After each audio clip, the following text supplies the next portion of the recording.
জয় হিন্দ বন্ধু, আমি রাহুল। তো আমার ইউটিউব চ্যানেলে তোমাদের স্বাগতম জানাই। তো আশা করি তোমরা সবাই ভালো আছো এবং ভালোভাবে তোমরা রানিং প্র্যাকটিস করছো।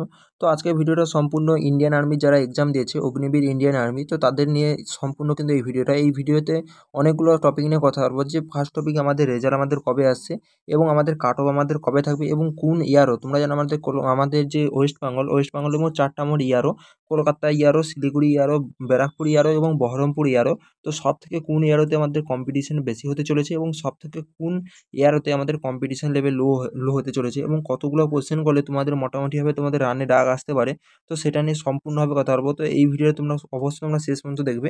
তোমাদের কিন্তু এখান থেকে তোমাদের হাই ডাউট ক্লিয়ার হয়ে যাবে এবং তুমি এটা তোমার মধ্যে কনফার্ম হয়ে যাবে যে তুমি কতগুলো তুমি কোশ্চেন করেছো, তুমি রানে তুমি ডাক পাবে নাকি ডাক পাবে না। তো এটা কিন্তু এই ডাউটটা তোমারও কিন্তু ক্লিয়ার হয়ে যাবে। তো চলো বেশি না কথা বাড়িয়ে আমি ভিডিওটা শুরু করছি।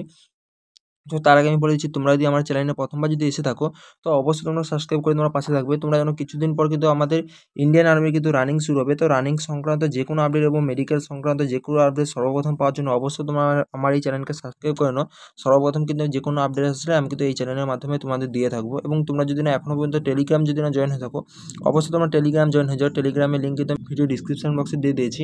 তো ওখান থেকে কিন্তু সর্বপ্রথম সব কিছু আপডেট তোমরা পেয়ে যাবে। তো চলো ভিডিওটা শুরু করছি। তো ফার্স্ট হচ্ছে যে আমাদের রেজাল্ট আমাদের কবে আসবে, ঠিক আছে? রেজাল্ট আমাদের কবে আমাদের আসতে পারে। তো তোমরা আগের বছর যারা এক্সাম যারা দিয়েছিলে তারা মোটামুটিভাবে তোমরা দেখেছো যে আমাদের রেজাল্ট আমাদের কবে এসেছিলো। মোটামুটি কিন্তু আমাদের এক্সাম হওয়ার এটা তোমরা মানতে পারো যে আমাদের এক্সাম কিন্তু শেষ হয়েছে কবে, আমাদের 30 তারিখ ধরো মানলো, মনে করছি আমাদের 30 তারিখ কিন্তু আমাদের এক্সাম কিন্তু পুরোপুরিভাবে শেষ হয়েছে। তো এই মাসে ধরো 30 তারিখ শেষ হয়েছে। তো আজকে কত তারিখ? আজকে কিন্তু 2 তারিখ, ঠিক তাই তো?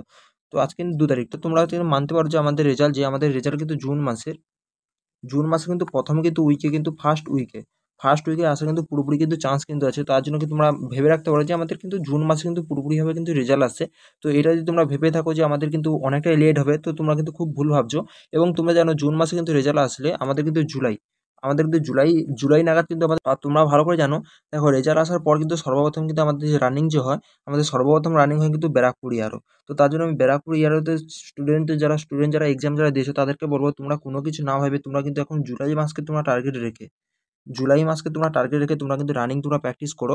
তো জুলাই মাস না হলে কিন্তু আগস্ট মাসের কিন্তু ফার্স্ট উইক থেকে তোমাদের কিন্তু রানিং কিন্তু শুরু হয়ে যাবে। তো রানিংয়ের হয়তো শিডিউল কিছুদিন পর হয়তো দিয়ে দেবেন ইন্ডিয়ান আর্মির ওয়েবসাইটে।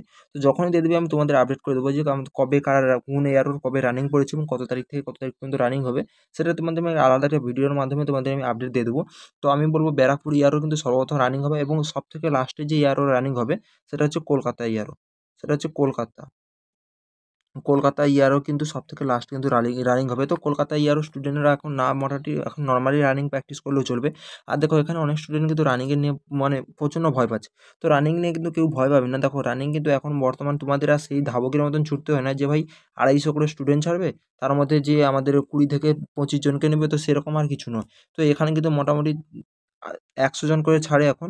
এখন তোমরা ভালো করে জানো এবং পুরোপুরি যে আমাদের 5 মিনিট 45 সেকেন্ড, তো 5 মিনিট 45 সেকেন্ড কিন্তু পুরোপুরিভাবে সময় দেয়। তার জন্য কিন্তু কেউ এটা ভাববে না যে আমাদের মানে সময় কম দেবে কিংবা আমি ফার্স্টে যদি থাকি তাহলে কিন্তু আমি রান পাস করতে পারবো, লাস্টের দিকে থাকলে কিন্তু রান পাস করতে পারবো না। তো এসব কিছু ব্যাপার নয়। তুমি যদি 5:45 এর মধ্যে তুমি ঢুকতে দিতে পারো তাহলে কিন্তু তুমি 100% তুমি রান তুমি পাস তুমি করবে। এখানে সবাই তোমাকে নেবে, ঠিক আছে? এবং 5 যদি 30 এর মধ্যে যদি ঢুকো তাহলে কিন্তু এখানে তুমি ফার্স্ট তুমি গ্রুপ তুমি মারতে তুমি পারবে। তো আমি বলব তোমরা কিন্তু অবশ্যই তোমরা ফার্স্ট গ্রুপ তোমরা মারার তোমার চেষ্টা করবে এবং 10টা কিন্তু তোমরা বিম বিম তোমরা মারা তোমরা অবশ্যই তোমরা চেষ্টা তোমরা করবে। ঠিক আছে? এবার আমি বলি যে কোন ইয়ারের মোটামুটি কম্পিটিশন লেভেল বেশি আছে এবং আমাদের কাট অফ কত যেতে পারে, ঠিক আছে? তো আমি দেখো বলবো আমাদের যে 4টা মোড আমাদের ইয়ারও আমি তোমাদের বলেছিলাম যে কলকাতা, শিলিগুড়ি, বহরমপুর, ব্যারাকপুর ইয়ারও। তো তার মধ্যে দেখো সবথেকে যে হাই তোমরা কম্পিটিশন দেখতে পাবে কলকাতা ইয়ারও। কলকাতা কলকাতা ইয়ারও কলকাতা ইয়ারও কিন্তু সবথেকে বেশি কিন্তু তোমরা হাই কিন্তু কম্পিটিশন লেভেল দেখতে পাবে। এবং সবথেকে লো যদি তোমরা দেখতে পারো ব্যারাকপুর, বহরমপুর এবং শিলিগুড়ি, এগুলো কিন্তু সব কিন্তু মোটামুটি একই রকম কিন্তু কম্পিটিশন থাকে। এখানে প্রচুর কিন্তু লো কিন্তু কম্পিটিশন তোমরা মারতে পারো। তো এখানকার স্টুডেন্ট যারা কিন্তু আমি বলবো 20টা করে কোশ্চেনও তোমার যদি মনে যদি হয় তোমার রাইট হয়েছে, 50টার মধ্যে তোমার 20টা যদি কোশ্চেন তোমার যদি মনে যদি হয় রাইট হয়েছে, তো তোমরা অবশ্যই তোমরা রানিং তোমরা প্র্যাকটিস তোমরা করো। তোমরা কিন্তু রানিংয়ের জন্য কিন্তু তোমাদের ডাক কিন্তু চলে আসবে, এটা তোমরা মানতে পারো। আর যদি রানিং যদি না প্র্যাকটিস করো তখন কিন্তু প্রচুর পরিমাণ পস্তাবে। তো এবারে তোমরা দেখেছো ভালো করে যে আমাদের কিন্তু একটা স্টুডেন্ট 18টা করে কোশ্চেন ঠিক করেছে, তবুও কিন্তু তার কিন্তু সিলেকশন কিন্তু হয়ে গেছে। তো অনেক উদাহরণ আছে, অনেক উদাহরণ, ঠিক আছে? এখানে ওরা কি নরমালাইজেশনে একটু ফায়দা পেয়েছিল। তো তোমাদেরও নরমালাইজেশন হবে, কারণ একটা শিফটে যেহেতু এখানে এক্সাম হয়নি, 3টে না 4টা শিফটে মোটামুটি এখানে প্রতিদিন 3টে করে শিফটে এখানে এক্সাম হয়েছে। এবং এক্সাম চলেছে মিনিমাম 4 থেকে 5 দিন এক্সাম চলেছে। তার জন্য এখানে তো নরমালাইজেশন হবে। নরমালাইজেশনে কারোর 5 নাম্বার বাড়তে পারে, কারোর এখানে 10 নাম্বার বাড়তে পারে, কারোর আবার এখানে 2 নাম্বার বাড়তে পারে, কারো 1 নাম্বারও বাড়তে পারে, ঠিক আছে? তো তার জন্য বলব তোমরা কেউ টেনশন করবে না। মোটামুটি তোমার যদি 18 থেকে 20টা করে কোশ্চেন তোমাদের ঠিক যদি হয়, মানে তুমি যদি ব্যারাকপুর, শিলিগুড়ি, ইয়ারো, তুমি তো অবশ্যই তোমরা রানিং তোমার প্র্যাকটিস করো। কারণ রানিংয়ের জন্য কিন্তু বেশি কিন্তু কাট অফ কিন্তু যায় না। তোমরা জানো যে যা কিন্তু ভ্যাকেন্সি থাকে তার কিন্তু 12 গুণা স্টুডেন্টকে কিন্তু এখানে রানিংয়ের জন্য ডাকে। তার মানে আমি ধরলাম যে 100 ধরো ভ্যাকেন্সি আছে, 700 মানে এখানে 12 গুণা ডাকবে, তো 12 7 84, মানে এখানে কিন্তু 8,400 জন স্টুডেন্টকে ডাকবে। তোমরা ভাবতে পারো একটা ইয়ারও 8,400 করে স্টুডেন্ট কিন্তু রানিংয়ের জন্য ডাকবে। তার মানে বুঝতে পারছো যে কতজন করে এখানে স্টুডেন্টকে রাখছে। তার জন্য কাট অফ তোমরা যারা ভাবছো যে হাই যাবে, হাই কিন্তু যাবে না। আর যেগুলো কিন্তু কম্পিটিশন করার জন্য যেসব স্টুডেন্ট ছিল তারা কিন্তু অলরেডি জয়েনিং করে গেছে। এবং কলকাতা ইয়ারও যদি বলি, কলকাতা ইয়ারও তোমার যদি 20টা করে কোশ্চেন যদি তোমার যদি মনে হয় তোমার রাইট হয়ে যাবে, তাহলে কিন্তু তোমরা অবশ্যই তোমরা রানিং তোমরা শুরু করো। আর রানিং আমি কি বলছি, জুলাই না হলে কিন্তু পুরোপুরি আগস্টের কিন্তু ফার্স্ট উইক থেকে হওয়ার কিন্তু পুরোপুরি চান্স আছে ব্যারাকপুর ইয়ারও।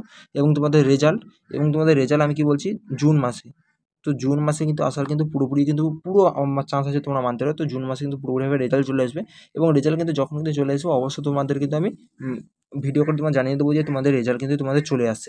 এবং তোমাদের আমি একটা বড় কথা বলবো, তোমরা কিন্তু ওয়েটের উপরে কিন্তু তোমার ধ্যান কিন্তু তোমরা অবশ্যই দেবে। কারণ এখন কিন্তু প্রচুর পরিমাণে কিন্তু হাইট অনুযায়ী কিন্তু ওয়েট কিন্তু নিচ্ছে। তার জন্য তোমরা যদি না ওয়েটের প্রতি যদি না ফোকাস যদি না করো, তাহলে কিন্তু পুরোপুরি কিন্তু ফেঁসে যাবে বলে দিচ্ছি। ওয়েটে কিন্তু অনেক স্টুডেন্ট কিন্তু আগেরবারেও কেটেছে, তো এবারেও কাটবে। তার জন্য বলবো তোমরা ওয়েট কিন্তু পুরোপুরিভাবে ঠিকঠাক করো। কারণ ইন্ডিয়ান আর্মির স্টুডেন্ট কিন্তু ওয়েটে কিন্তু অনেকটা কিন্তু কমা থাকে। তো ওয়েট নিয়ে তোমরা অবশ্যই তোমরা দেখবে। এবং হাইট এবং ওয়েটের চার্ট আমি কিন্তু আমার টেলিগ্রামে দিয়ে দিচ্ছি, তোমরা সেখান থেকে দেখে নিতে পারবে যে কত হাইটে কত ওয়েট লাগে। তোমরা কিন্তু ওখান থেকে তো কনফার্ম হয়ে যেতে পারবে। তোমাদের সব ডাউট আমি ক্লিয়ার করে দিতে পারছি। তো চলো, আজকের ভিডিওটা এই পর্যন্ত। পরের ভিডিও দেখা হচ্ছে। জয় হিন্দ।